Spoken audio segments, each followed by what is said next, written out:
അവരോട് ജസ്റ്റ് ഒന്ന് ചോദിച്ചിട്ടുണ്ട് എന്തുകൊണ്ടാണ് റിജക്റ്റ് ആക്കിയതെന്ന്.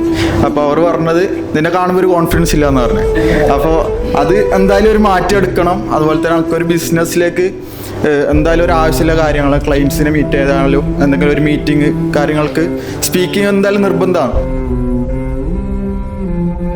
നമ്മൾ യൂട്യൂബിൽ ഓരോ വീഡിയോസ് കാണും, പക്ഷെ നമുക്കപ്പോൾ ഭയങ്കര മോട്ടിവേഷൻ കിട്ടും. പക്ഷെ നെക്സ്റ്റ് ഡേ ഓൺവേർഡ്സ് നമുക്ക് ആ മോട്ടിവേഷൻ ഉണ്ടാവില്ല. സാറിൻ്റെ ക്ലാസ് ഞാൻ തിയറി പ്ലസ് പ്രാക്ടിക്കലാണ്. സോ നമുക്കത് എക്സ്പീരിയൻസ് ചെയ്യാൻ പറ്റുന്നുണ്ട്.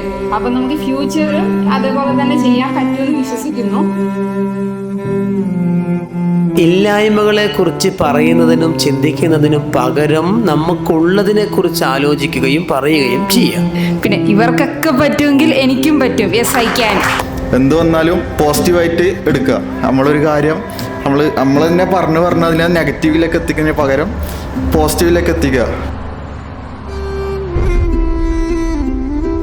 ചങ്കിടിപ്പൊക്കെ ഒന്ന് മാറി എല്ലാവരെയും ഒന്ന് നോക്കിയിട്ട് സംസാരിക്കാനുള്ള ഒരു പവർ എനിക്ക് കിട്ടിയിട്ടുണ്ട്.